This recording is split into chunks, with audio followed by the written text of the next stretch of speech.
our newsroom in London. My name's Katie Martin. I'm joined by Roger Blitz. We're here to talk about what have been the big market themes in 2017 and what we've got coming up next year.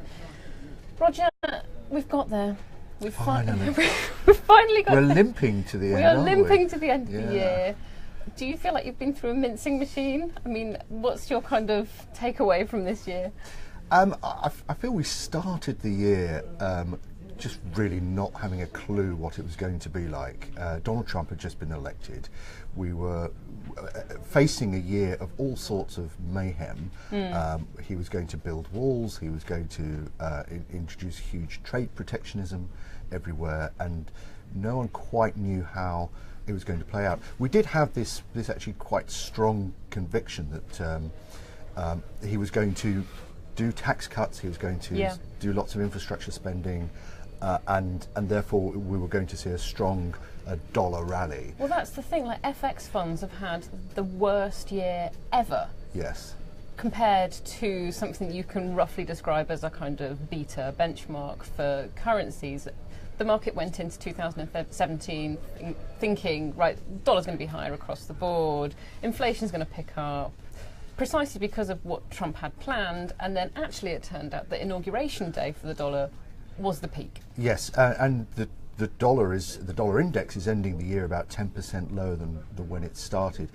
And yet, ironically, it's happening at the time when that much promised tax bill is finally going to get over the line. That's weird, right? Well, I think it's a reflection of the exhaustion that the market has had about the politics surrounding the year, which, by the way, has been on both sides of the Atlantic, not just what Donald Trump's policies have been, but also the extent to which there's going to be political upheaval and concern for the euro.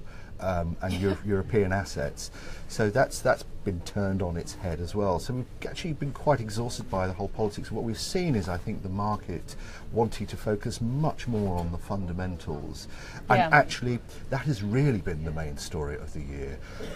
Not just growth in the main economies, but global growth everywhere, and that has got everybody fairly in a much more cautiously confident mood for much of the year, which has continued. And I think when we look at the new year, I think that is more likely to be the trend. We're going to see a continuation of that. It's going to be about the pace.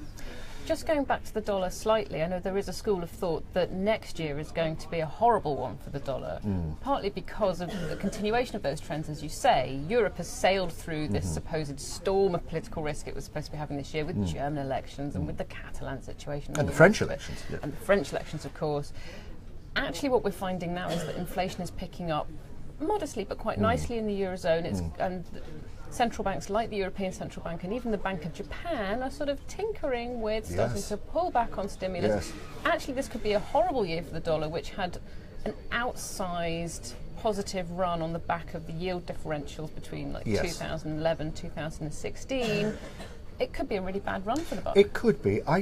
My suspicion is that it will be weaker, but not as weak as it's been over 20 years, because after all, the fundamentals for the US are still incredibly strong. I mean, there will be some kind of a big effect on the US economy from this tax bill, and I think the market will go into the start of the new year talking up the prospect of rate rises in the US. But I think the if you like, the excitement really, as you say, is about where policy normalisation is going to be happening elsewhere, particularly obviously in Europe. When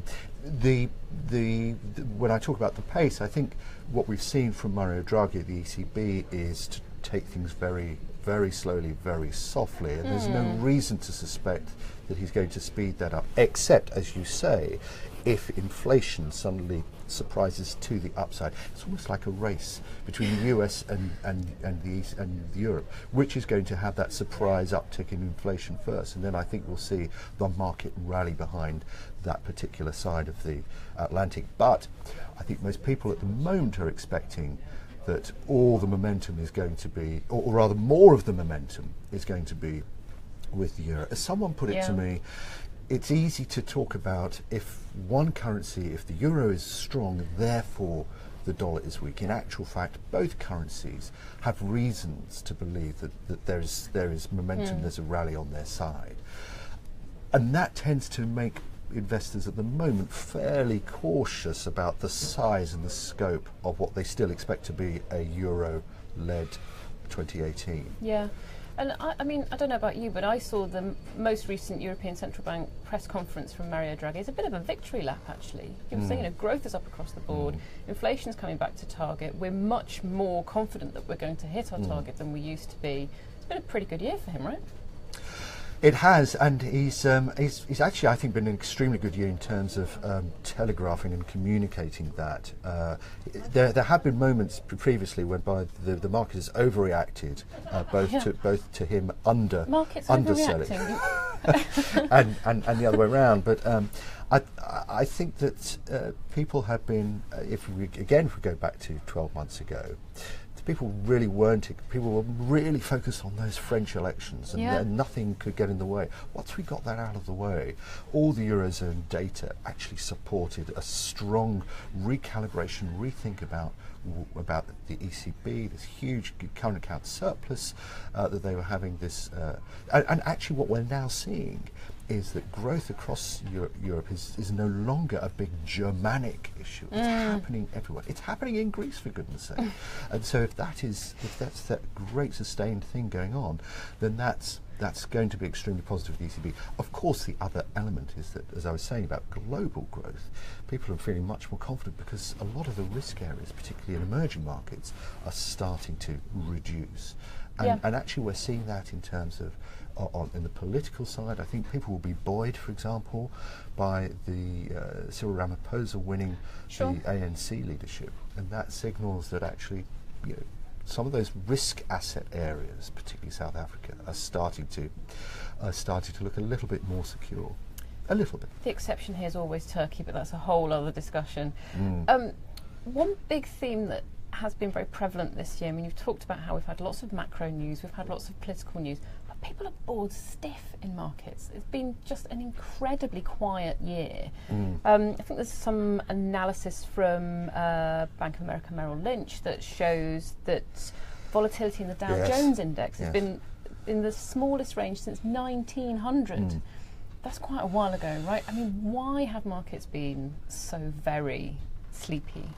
Well, I think it is because of all this quantitative easing we've had, and the market has actually had little reason to find fluctuations and variability. I mean, I think some of the concerns in markets about the people who have been buying up vol and buying up the idea that there is going to be volatility. So they're feeling really sore, much as like dollar bulls are at the same time. Having said that, we have had 9 years now post the crisis. We've had all that time of QE, so people are no doubt, going into 2018 thinking that we've always thought this moment was going to come. We don't know whether it's going to be 2018 over 2019, even into 2020, but there's no doubt that policy normalisation is a different game, and that volatility may well be back. But the funny thing that strikes me is that nobody knows how this is going to pan out.